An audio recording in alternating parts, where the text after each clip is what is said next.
Hello and welcome back to On the Fritz. Today I have the pleasure of speaking with Tony Jimenez, a Cuban-American entrepreneur, philanthropist, venture capitalist. He's currently serving as the managing partner of Medina Ventures, which is a firm investing in early-stage technology companies, both in deep tech and in the quantum space. And I'm looking forward to diving into those topics with him today. Some of his early work as well as his philanthropy and where it's brought him across the course of his career. So I hope you enjoy. Hang around. You'll learn a lot. Let's see what's on the Fritz. All right, welcome back to On the Fritz. I'm your host, Fritz Spencer, and I'm here with Tony Jimenez, managing partner of Medina Ventures, as well as many other ventures before that. And so I'd love to, if you could just briefly tell the audience a little bit about yourself and who's Tony. Sure. Excited to be on the Fritz. Thanks for having me. Yeah, welcome. Thank you. So I am a born and raised Miamian, proud to be. Rare breed. Yeah, it sounds rare, but growing up, all my buddies were all from here. And it seemed like growing up in Miami, it was always like you were born from immigrant parents, and we were all first gens growing up in what seemed like a bit of a sleepy city. And, really? But then, the cocaine cowboys came in and it got a little exciting. But no, so I born and raised here from the beginning and had a very Latin background. So my parents are Cuban, and growing up, I thought everybody in America was Cuban. Because all I ever was exposed to were Cubans living in Miami. Cuban lifestyle. And I didn't realize that that was far from reality until I left for college. So I went to University of Florida, and when I got Go Gators. When I got to Gainesville, people started asking me where that funny accent was from, and I was like, "What accent are you talking about, man? I'm American." And then I quickly found out that I wasn't as American as I wasn't as Cuban as I was. So like most people, I think you got to college and you start kind of grappling with your identity. And I went through that, which led me to my first venture. And that was trying to figure out a way to help where I came from. And that was figuring out how to help my counterparts back in Cuba. And so with a few friends that were scattered throughout different universities in the United States, we had this strong sense of trying to do something about the situation in Cuba. So we founded an organization called Raíces de Esperanza, or Roots of Hope. And the genesis behind that was that we could have easily have been born in an authoritarian police state, communist regime, and so we needed to connect with our counterparts down there and help them figure out how to improve their lives. And so through that, we built up a platform and then started doing work in the island, helping a lot of the opposition leadership that were our age, trying to make a better life for themselves in Cuba. Wow. And that was really my first venture, along with a group of other young, sort of eager young friends that wanted to change the world. And we put a ragtag team together, and that grew into a bit of an international movement where we had thousands of people helping us from all over the world, and former heads of state and young leaders from all over the world that could empathize with what our situation was in Cuba. And so we built that up and did a lot of work there for almost 20 years. Wow. And what did some of that work entail? Like, what were you on the ground really doing? Anything you can imagine. Looking back in hindsight, probably not the smartest things. But, when you're 18, you think you can do anything. So we did a lot of work. We built up organizations inside the island, young leaders that had a really great vision for the future of Cuba. And now, obviously we're talking 25 years ago, but even then there was a lot of hope. There was a lot of optimism that the the island can change its course. And so we did everything from deploying technology platforms into the island to bolster and empower the leadership down there in the opposition movement to communicate and empower their fellow citizens. And also everything from empowering musicians and artists on the island to speak up, to express themselves, and to empower others on the island by way of cultural means, in music, in art, and that led to various things throughout the years. But really, we were focused on technology and through the arts. Wow, and it was your first, but it definitely wasn't your last. So what came after that kind of, and did anything come out of that? Did you, out of that movement, did you leave it? What happened? Yeah, so obviously it's a challenging environment to work in. So, Cuba is not an easy place to do stuff that is seen by their government as anti-revolutionary. So, I was not, me and my colleagues were not seen as favorable people. Yeah. On the island. Persona non grata. Yeah, and so we did a few things that I think there was a couple of watershed moments, and I'd say that the most significant one led up to 2009. So until 2009, to put it in perspective, in 2007, Steve Jobs launched iPhone #1. Mm-hmm. In 2007, cell phones were still illegal in Cuba. So, wow. 2009, cell phones are still illegal. We get a call from a Colombian rock star named Juanes. Oh, I know him. Yeah. And he says, "Hey, I've heard of the work that you guys have been doing. I'm thinking about doing something big in Cuba." And we're like, "All right, well, that's interesting." A dream of ours was always to gather all the young people on the island and basically communicate a message of hope and freedom.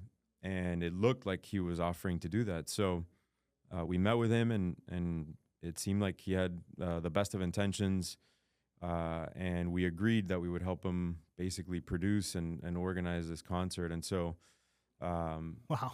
that led into 3-4 months of sleepless nights and working through some crazy stuff. But eventually we landed in Cuba in September of 2009. I think we got there September 18th, 2009. And the concert was being headlined by Juanes, Miguel Bosé, another big, kind of like the Sting of Spain. We had Olga Tañón, which is like she's like the salsa queen. We had Orishas, which was my favorite Cuban hip hop band, first ever Cuban hip hop band to come out of Cuba. And then because of their success and because they were Afro-American and challenged the government in many ways, they were exiled, and this would be the first time that they were allowed back after a decade wow. of not being allowed to perform on the island. So eventually it led up to a point where we were in Cuba, and after a series of events that transpired, and there's a documentary about it called 13 Million Voices. We realized the morning of the concert that the Cuban government basically went back on all of the things that they had agreed to. And some of the most important things to us were absolutely everyone will be allowed into the concert. There will be no restrictions on who gets allowed in. Mm-hmm. And we learned that morning that they had started putting up barricades all over. The concert was being held in the largest congregation point in the island. And only Fidel Castro and Pope John Paul II had been allowed to kind of hold court there. Wow. Since 1959. And so we were being given that opportunity. And so we realized how important it was, but we said, hey, we don't want any restrictions placed on who's going to be able to access this concert, because we were putting up all the costs. The Cubans put up nothing. Juanes and all the artists that were participating actually covered the entire cost of the production. They flew in everything. And so when we get there and we learn about this, we were having breakfast that morning in the hotel where they basically had us corralled, and we start sharing information, and we realize, hey, the Cuban government is trying to do whatever the hell they want at this point. And so we decided that was the only moment in time over the course of this whole sort of lengthy negotiation that we had with them that we had the leverage. So there were over 100 international press crews that had already arrived to what's known as La Plaza de la Revolución in Havana, and people had started. They were busing people in. So obviously they were like from the political party, from the Communist Party, and we wanted to prevent that from happening because people were going to be scared to go over there because they would think that it's just some sort of government theatrical thing. And so in order to prevent that, we said, we have the leverage right now. And so we actually took a stand. We were in the Hotel Nacional in Havana, and we said, hey, we are not going to go out and perform today unless you remove all the barricades that are preventing people from attending. And lo and behold, the Fidel Castro's personal security detail, his chief personal security guy, was the one that was kind of assigned to oversee us. Wow. And, he was a 70-plus-year-old man at the time, and he's trying to calm us down. We're making like this big scene in the hotel lobby, which is like kind of like the iconic hotel in Havana. And he's trying to calm down Juanes, Miguel Bosé, Yotuel from Orishas, and we're all there just standing like kind of shoulder to shoulder and saying we're absolutely not going to go out to the concert unless you start agreeing to all the demands that we had already agreed to. You guys are basically lying to us and you're going back on your word. And until somebody with the authority and we witness that you guys are actually agreeing to our terms, we're basically going to do a sit-in and we're going to stay in here until everything gets figured out. Oh my God. So suffice to say, they had, their kind of security was like, surrounding us and like making sure that it wasn't getting out of hand. They have a lot of tourists that kind of go to this hotel, so they didn't want to make a scene. Yeah. But they also realized that they had a large international press corps that was already setting up the cameras in the concert. So if for whatever reason the artists decided not to go out and perform this concert, it would have been a fiasco for the Cuban government. Yeah. And it would have been an embarrassing moment. So about an hour and a half later, and I give a lot of credit to Juanes and Miguel Bosé and Yotuel and Olga Tañón and all the artists that were involved, because they really held their ground and they recognized the moment. And it was, their celebrity and their influence that allowed us to really create that leverage. So I give them a lot of credit and proud of that moment. So about an hour and a half later, they sent a gentleman by the name of Abel Prieto, who was the Minister of Culture of the government. And propaganda. So this is under his portfolio, right? So obviously this is the biggest event going on the island. Again, it's if we were to achieve what we wanted to achieve, it would have been the largest independently organized event since Fidel Castro and the Castro family basically took control of the island. So they have this gentleman come in, and he came in with like basically a folder, and he's like, I know that you have basically CIA operatives here, managing this thing, and he insinuated that it was me and my colleagues that had been sent by the U.S. government to organize this thing, and that we were managing hundreds of millions of dollars on behalf of the U.S. government. Obviously we're like, hey, if you know where that account is, with all the hundreds of millions of dollars, we'd love to know. Let me know. But unfortunately, we don't have access to any of that money. So anyways, that's crazy. The artists stood up to him. They said, look, the only reason we're here is because these young Cuban Americans are here because they love the Cubans on the island, and they want to, make sure that today is a success and that we communicate a message of hope and of freedom. And you guys are obviously going back on your word, and we had negotiated on this and we had agreed to terms. And the only reason we're here is because they kept us here and they pushed us to be here. And so basically, eventually the guy said, all right, we'll agree. We'll start moving the barricades, and everybody can come in. And so they did that, and we eventually were able to have a concert, and so the show went on. The show went on, and about 1.2 million people, mainly young kids, showed up to the island from all parts of the island. And from that moment on, it actually changed a lot of the cultural exchange between Cuba and the United States in a way that hadn't happened since before 1959. So, anyways, that was an important, fun event. That's incredible. We like to think had an impact and something important that our organization did. I can't imagine what you went through organizing that, getting to that day, them like getting this close to kind of shutting it down. You must have seen it in your eyes, like the tunnel was closing in. Totally. And how do you come off of that high of putting on that concert and then going to do something else? What did you go on to afterwards? No, well, I mean, this was a nonprofit, so we did this out of pure passion and a pure love. Yeah. So this is something we did continually throughout whatever it is that we were doing.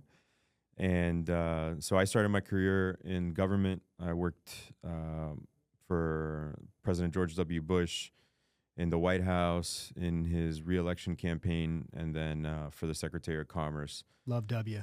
Yeah. So he's a different breed of Republican. From what's out there these days. But then I went on to work for the Secretary of Commerce, who at the time it was Carlos Gutierrez and another fellow Cuban that rose up the ranks from selling cereal boxes off the back of a truck in Mexico City, all the way to the CEO of Kellogg, the cereal company. So wow.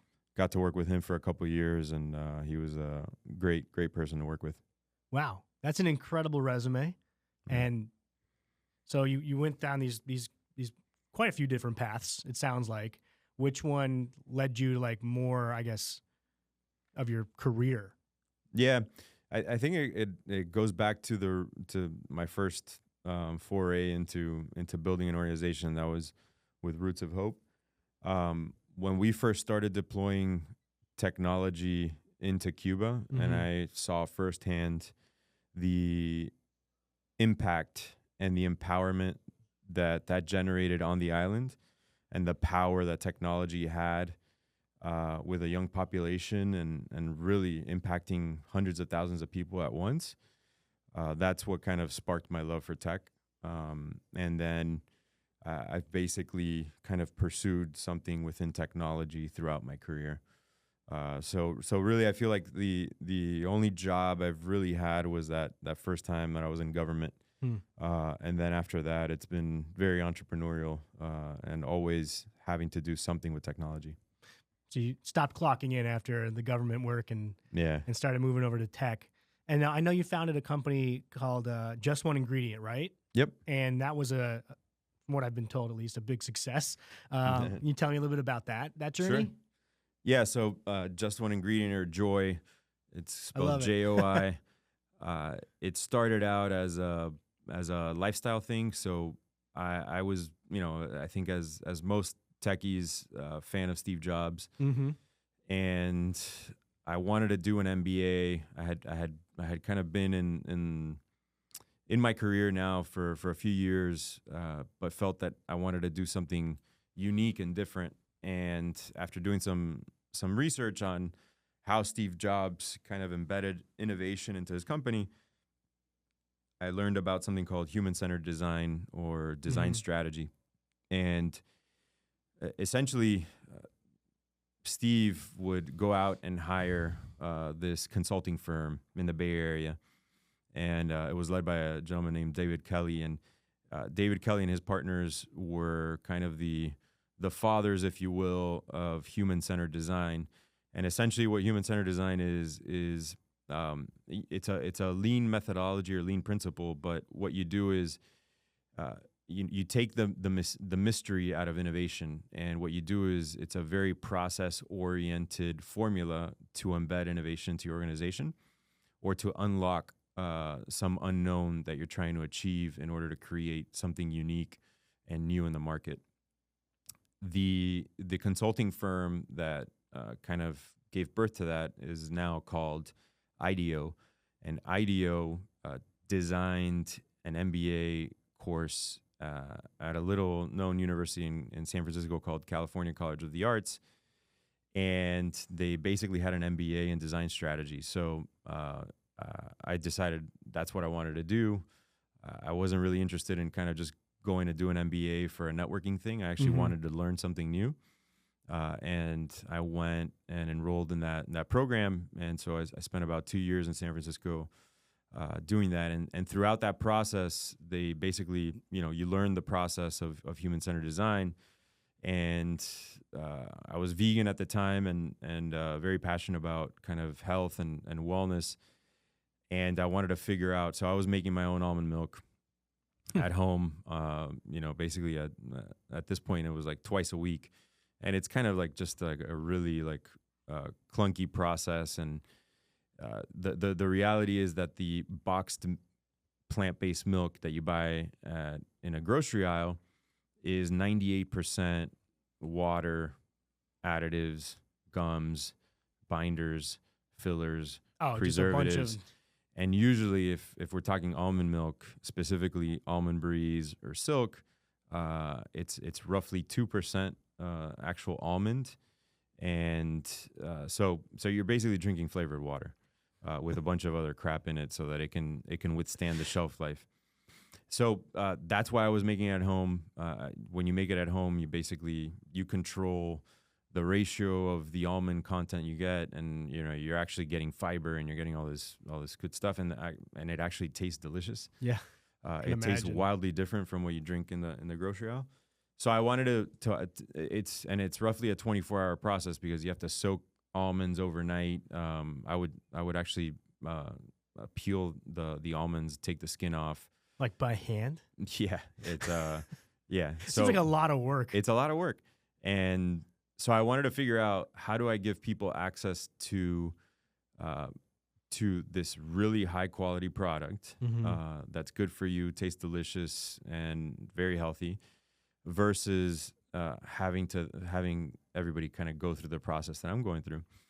So that's kind of what me and my co-founders applied the human-centered design process to, and figured out a way. And so after we came out of the end of kind of going through that process, the initial result was actually like, hey, let's make so now I'm talking 2015.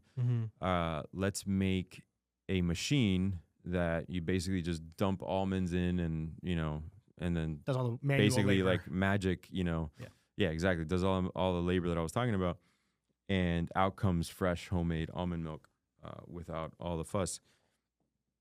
So that's where we started. 3 years later, after talking to multiple engineers, and I even hired an engineering firm in India, and I told them what we needed to do, and we're trying to achieve a home appliance, so that everybody can make it at home, like an espresso machine. Yeah, you press a button and out comes fresh homemade almond milk, and you throw the pot away and that's it. You can't sell the almond milk because there's I'm assuming a really short shelf life if it's natural. Yeah, a week or. Yeah, so the homemade stuff, yeah, exactly, it lasts about a week when you have zero preservatives. Right. And so we were trying to achieve this notion of just one ingredient. And no fillers and no extra stuff. Anyways, this engineering firm, they come back, they're like, hey, we figured it out. And next thing we know, we get on a Zoom. They're in India there, and they're like, all right. So the guy gets up on a ladder on top of this refrigerator looking thing. He throws in a sack of almonds, and we're like, oh man, here we go. We just wasted so much money. And anyways, so eventually, it was a long sort of 3-year process of like literally just iterating and figuring out and hey, this doesn't work. We need to re-engineer this. All that to say, we get to this moment where it was, I was introduced through one of my investors to the lead Walmart engineer for home kitchen appliances. Perfect. and he actually helped us get to this point where it's like it's a home sort of like kitchen shelf appliance. And the second that we achieved that, which was, a long road, it was 3 years, we quickly realized it's like we don't need a machine. Really? Because the real innovation was actually in how to achieve what we were going to stick in the pod. And the machine was basically just superfluous because everybody in America has a blender. And so if all you need is just water and a blender, and then you throw in this basically paste that we were generating, we don't need to kind of get into this supply chain and, do tooling and stuff in Asia and make it really complicated. Oh my God, yeah. Versus just, hey, let's focus on the food product. This is the true sort of innovation, what we just created, and sell that. And so that's what we went out to market with after a long road of trying to engineer a machine. That's a hell of a pivot. Yeah. It was completely changes the business model. everything. Yeah. It simplified the hell out of it, which is great. And that was end of 2018, 2019, we went out to market. And the focus was B2B. So we realized that there were a lot of advantages to using our product versus buying the box stuff for cafes, smoothie shops, juice shops, et cetera, that were, a lot of them were making their own almond milk in the same way that I kind of shared before. And we realized that we were basically helping them save on shelf space. They didn't have to buy a bunch of pallets of almond milk that could eventually go bad because, weren't consuming it fast enough. And it gave them this ability to do a bunch of stuff with our product. And what we quickly realized was that it wasn't just for almond milk. Like, that was what we had conceived it for, but it turned out to be like the Swiss Army knife for food operations. And we had a chef come to us and was like, hey, I'm making like basically plant-based vegan croissants. I'm making pastas. I'm making soups. I'm making all this stuff. And we're like, man, like this thing can do a million things. Like we just created an ingredient that can be used for all sorts of stuff. Or a process. The whole process could be applied to any ingredient then probably. Yeah. Yes. We tried to stay focused and like just, almond milk was kind of the category leader when you looked at the plant-based food market. And so we decided to stick to that and grew the business. And then, when things were going great, then COVID hits. So was that good or bad? Both. So I was going to say it could be. So we conceived the business that we launched it to B2B. So cafes, juice shops, restaurants, et cetera. So when COVID hit, that business went to zero. But thankfully, my co-founder, Hector, who's the CEO, he got us to start building our direct-to-consumer side of the house, right, like, a few months before COVID hit. And we were just ready when COVID hit. And if you're in the CPG world, you understand, like, everybody experienced a COVID spike if you were in the consumer side of the world. So I got to the point where we were making so much money on a daily basis. We're on Shopify. So like, we're all getting kind of like the ping, like literally every order we get, we're getting the ding. And we're like, dude, this doesn't feel like it. We almost thought it was fraud. We were like, there's like something going on here. Someone's hacked the Stripe account. Yeah. And, but no, it was just taking off. And so it really forced us, I think like most people, you gotta deal with the hand that you're dealt, and we had to get really smart on the consumer side of the business. Obviously, quick. In the early days of COVID, it was like, oh, no one's ever gonna go to a restaurant again, like ever. Restaurants are done. Restaurants are done. Nobody's ever gonna go back, and obviously Just 2 weeks. That's not how it played out. Yes, but well, in Florida, there was COVID in Florida. We had accounts. Yeah, we had accounts. One of our biggest accounts was in New York, in kind of the Northeast area. So they were shut down for a while.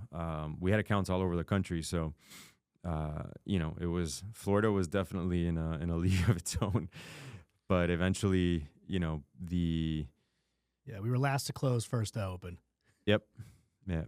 So yeah, we've been growing the business since, and we had a profitable 2025 was our first profitable year, and we're on a great trajectory now, and my partners are amazing, and they've done a hell of a job with the business. So you're still involved?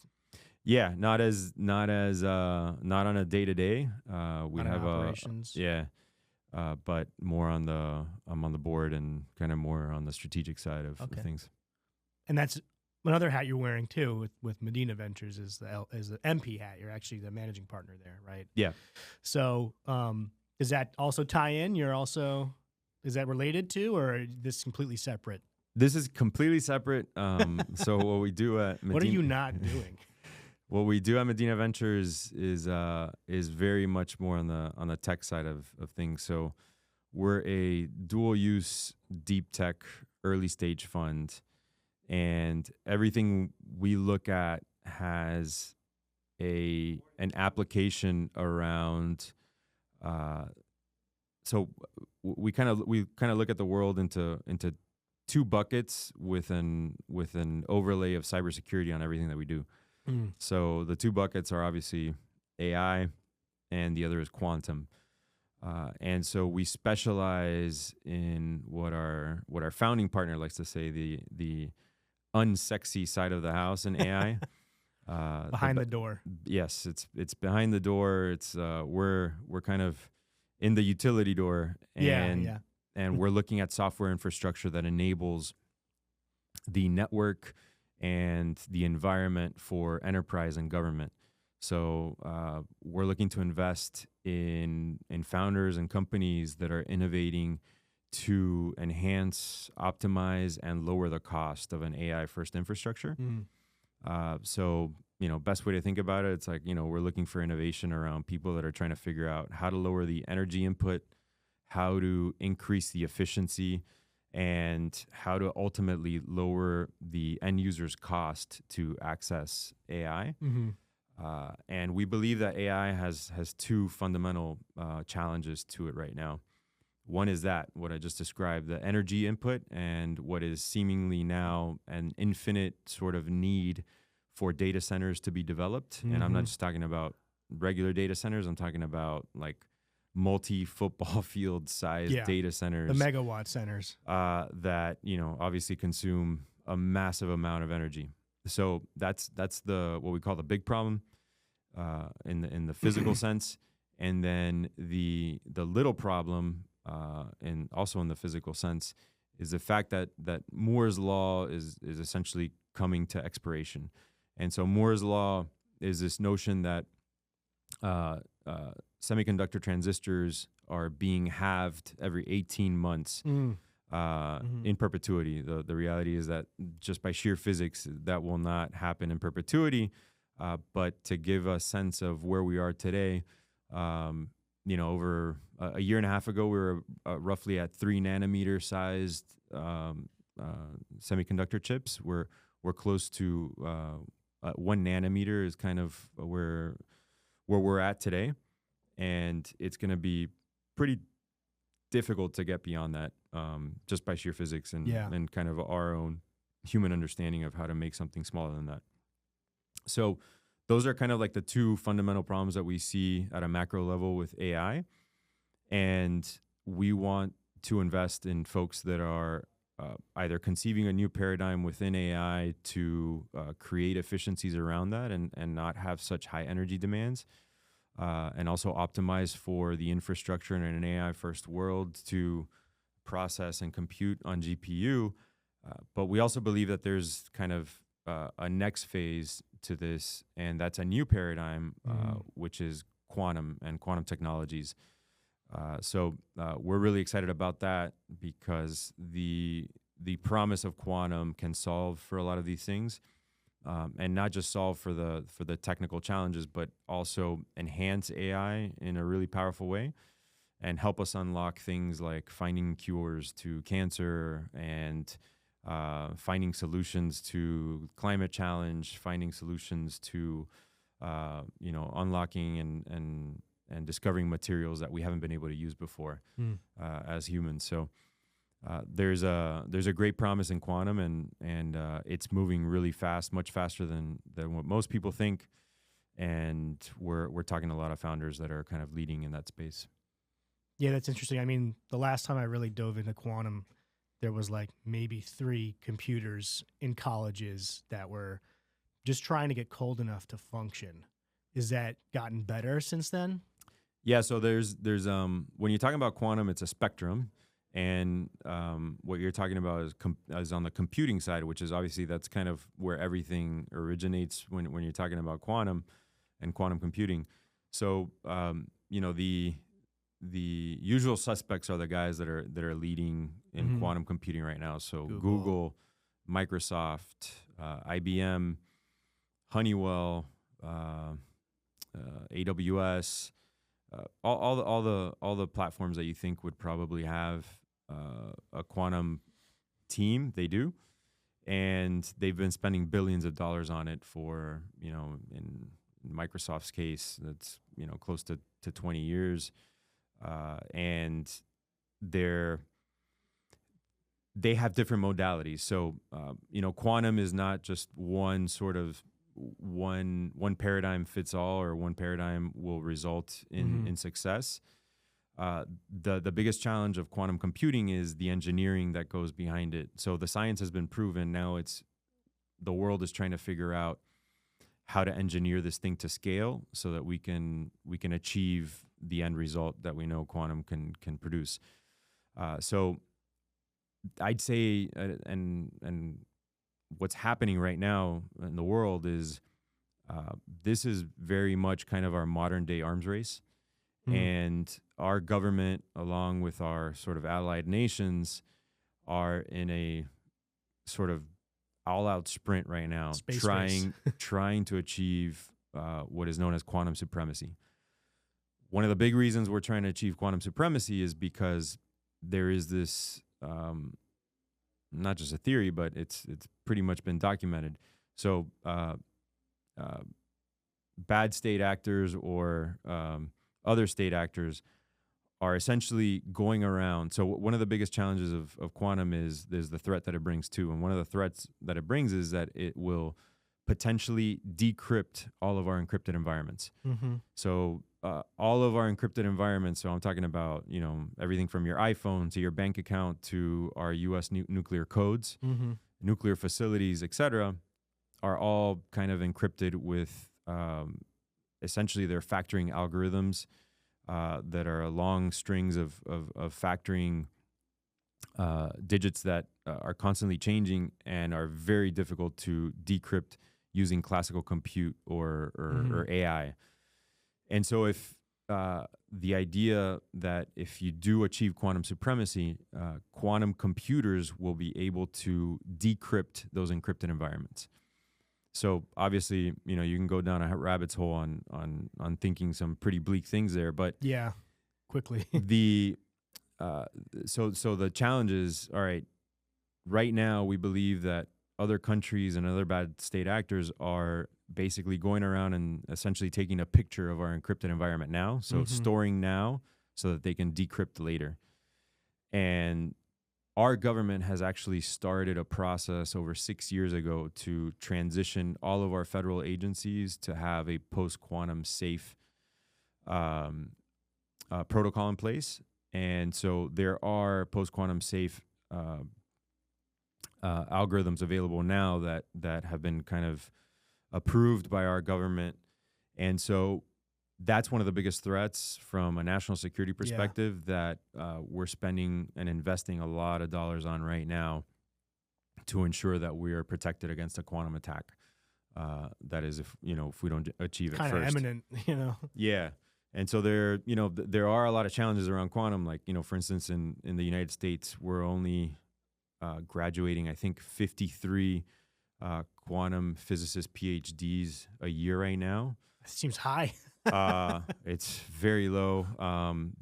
The Chinese and others have basically been hoarding quantum physicists for years, way before us. So one of the things is that we really have to ramp up just our workforce and our brain capacity around this in order to really be able to achieve scale. Yeah. So that's a big challenge that kind of just goes to fundamental education. Yeah, there's still some few unknowns in the quantum space that need some understanding, I think, that hasn't quite come to light. And that's where those Einstein-level brains need to come in and solve for. And then, back to your AI issue with the infrastructure thing, one thing that concerns me about that is if we build out this gross, huge electricity-consuming infrastructure in a place like Miami or anywhere, in 10 years, does technology kind of make that redundant? Like, did we just waste all that? Or do we have to build, step one to get to step two? Yeah. I'm like, do we need to have these giant concrete warehouses and sucking the power out of these communities to get to that point, or can we maybe just wait? Yeah, I mean, I think Eric Schmidt's the one that said we just have to build it, and then that will help solve how we become more efficient. But yeah, I mean, ultimately, I agree. I think that this crazy build out will become redundant. And not only that, it's in a way our thesis from a fund. This happened already 25 years ago, and it was in the late 90s, early 2000s. The world started laying down fiber optic cable everywhere, and it reached a point where, I mean, there's submarine fiber optic all over the world, to where my partner and our founding partner at the fund, Manny Medina, he was one of the guys that actually leveraged a lot of that and built up what are called network access points. And network access points were literally the hops or the exchanges that connected entire geographies to each other. So if you live in Miami, one kind of interesting story about this is that the network access point of the Americas, or the NAP of the Americas, which is located in downtown Miami. It's a white building with 3 huge spheres on the top of the building in the middle of downtown. I've seen it. Is the NAP of the Americas. And so Miami is actually one of the most connected environments on planet Earth because of this. And Manny Medina, through his former company that he founded called Terramark, was the one that built this. And so he connected the submarine fiber optic that came in from Europe, the Caribbean, Central America, and all of Latin America. And so in 1999, circa 2000, they actually did a test, and they said they had an office send an email from the 7th floor up to the 9th floor in a building in Panama City, in Panama. It went to Miami first. No, it took 17 hops all the way up to the NAP in Virginia, and then 17 hops back to go up to the 10th floor. And that's crazy. So it displayed the massive inefficiency that was going on in the internet at the time. And so what this did was it created that efficiency, and it basically just became 1 hop versus 17 to get up there.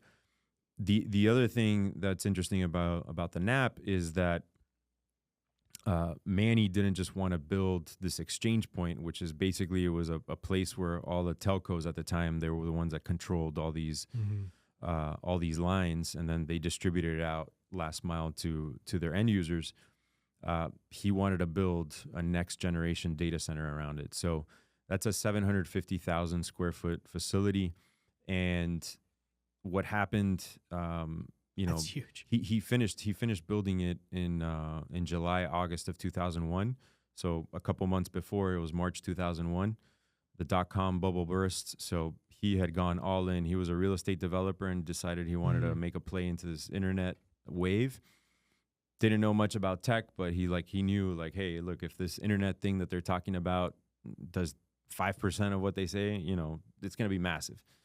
And he, as he says, he liked to go all in, and he went all in and divested out of all of his real estate holdings and focused in on this project called the NAP of the Americas. So a lot of the customers that he was banking on were these Silicon Valley, like, fast growing tech startups. They basically evaporated and disappeared overnight in March 2001. Then he finishes building it July, August 2001. And then obviously a month later, 9/11 happens. Oh, God, yeah. And so, in Manny's mind, he was like, I'm done. It's, he basically started filling out bankruptcy papers. What's weird that happened during the time is that, obviously, as sad as it was, the towers coming down, the U.S. government quickly realized that we had a massive vulnerability in the way that the government exchanges communications. Our U.S. government had 100% of its communications exchange in a building in Manhattan called 60 Hudson. And so the U.S. government quickly realized, oh my God, we have a massive vulnerability. Like, if this ever happens again and they find out what we're doing in 60 Hudson, like, it's game over. Like, it would send us into complete chaos. So the NAP of the Americas ends up being basically one of the only facilities in the world that was ready to basically receive this demand from the U.S. government. And so, talk about pivots and business opportunities. Manny went from building this business around going to, enterprise customers to not having the U.S. federal government in his business plan at all, to all of a sudden the federal government being its number one customer. And so he built it up with them. And then eventually Terramark, that company, ends up being a pioneer in launching the cloud. So there was a little known startup called VMware at the time that was interested in what Terramark was doing. And they said, hey, we've developed a software that if you overlay it over all the racks and servers, you extract the we extract the unused capacity, and we create a virtual server. And therein basically lies the birth of the cloud. And so Terramark said, all right, well, our number one customer is the federal government. Let's go sell it to them. Good luck. And so VMware ended up investing in Terramark, and they took this product out to market, and the federal government was the first customer to buy an enterprise cloud product. And it was through Terramark. And so, government being the first adopter, that's unheard of. Yeah, when they need something and they realize how important it is, they actually move pretty fast. They move. That's funny. But yeah, so that's what you've been building, and now you're working in I guess pretty much full force with Medina Ventures. So what are you currently working on? Like, what's got you really excited, or what's on the fritz that you're trying to fix? So everything we're doing in the fund is for me just super exciting. I mean, we're at the front end of what's kind of shifting the world paradigm right now in terms of tech. And what makes it really fun is the work that we do at Emerge Americas and helping build the tech ecosystem in Florida. So my wife, Melissa, is the co-founder and CEO of Emerge Americas, and Emerge essentially was born out of eventually when Manny's company was acquired. Terramark was acquired by Verizon in 2011. And on the heels of that, he, as a Cuban immigrant, building up a global tech company. So Terramark, again, if you're from Miami, most people don't know, but Terramark was a global company that had operations throughout Latin America, throughout the United States. In fact, the first ever data center that Mark Zuckerberg and Dustin Moskovitz basically built up their environment was in a Terramark data center in San Mateo. And Manny actually has that work order. But eventually they expanded into Europe and then the Middle East. And in Istanbul, Turkey was the last data center that they built. So on the heels of that, again, Cuban immigrant, tech guy, tech entrepreneur out of Miami. Everybody was always telling him, oh, you should move the operations to San Francisco or New York or whatever. He was like, no, like Miami's fine. And so based on that frustration of making it challenging to bring in tech talent to Miami, having other companies take a tech business being born out of Miami seriously, he wanted to change that narrative. And so Melissa, his daughter, and my wife, and he basically gave birth to Emerge Americas. And Emerge, essentially what it is, it's an effort and a platform to convene all of the leaders across government, academia, and private enterprise to access and support early stage entrepreneurs trying to launch, build, and scale their companies out of Florida. It started out as a South Florida thing, but it's very much a statewide initiative now. And we're proud to kind of have built this thing from, the first conference was in 2014. It was one event in the year, and there were about 5,000 people showed up at the first one. Melissa and her team they produced close to 50 events this past year throughout Washington, D.C., throughout the state of Florida, and throughout multiple countries in Latin America. And now it's Emerge is a year-round platform that has partnerships with dozens of federal agencies, works closely with the state of Florida, and has partnerships with every university in the state of Florida, 13 universities throughout Latin America, and multiple universities outside of the state of Florida. And then obviously, thousands of partnerships with global corporate enterprise from the Metas and the Googles of the world to middle market size companies, both from Florida and outside of Florida. So it's a platform that has also developed an accelerator that we've been running now this will be the 12th year. And we've graduated out 1,100 companies. It's a founder community of over 2,000 founders now. And they've collectively gone on to raise over $3 billion, multiple success stories. And so this is the Gold Coast Accelerator? The Gold Coast is a new initiative. So Gold Coast Accelerator is a partnership that we just did with Steve Ross from Related Ross and the owner of the Miami Dolphins, alongside an organization called the Florida Council 100 that we're a part of. Florida Council 100 is it's like a 50-plus year old organization that essentially convenes it initially started as the top 100 corporate CEOs of the state of Florida. So it's the entire state. Now it's probably around 200. And so we're collectively kind of bringing in all of the corporate leadership from the state of Florida in order to support entrepreneurs. And we actually tried to target out-of-state entrepreneurs. And then they did 3-month residencies in the state.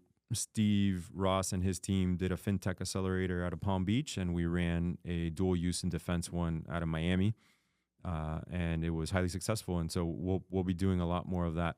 That's awesome. Yeah, I hope to volunteer some of my time with you guys there and give some mentorship expertise. I'd love to come out and see what we would love it. Oh, it'd be awesome, man. I'm really excited for it. I'm really excited to just be like on the ground floor of all. I mean, it's been building, as you said, Manny's been working on this since I was in diapers, but it's so exciting to feel like I'm still at the earliest stages when it, compares to another city. So I'm super excited for the next 5, 10, 15, 20. And I'm looking forward to building it right alongside you, your family, and everyone else. Likewise. Yeah, man. It's been great. I want to thank you for coming on the Fritz. It's a pleasure to have you here. I'm really excited to, have these conversations and learn more about yourself too. Awesome being on here. Thank you. Yeah. Thanks, Tony. Thanks. If you enjoyed this conversation and you hung around to this point, I invite you to put your fist through the like button. I invite you to slap your forehead into the like button. I want you to imagine the like button is your childhood bully. Hit it as hard as you can. Don't forget to voice your own opinions in the comments. I welcome feedback. You can find more episodes like this on all the platforms that we have: YouTube, Instagram, Spotify, Apple Music. Feel free to connect. I'm Fritz Spencer. Thanks for listening, and we'll see you on the next episode of On the Fritz.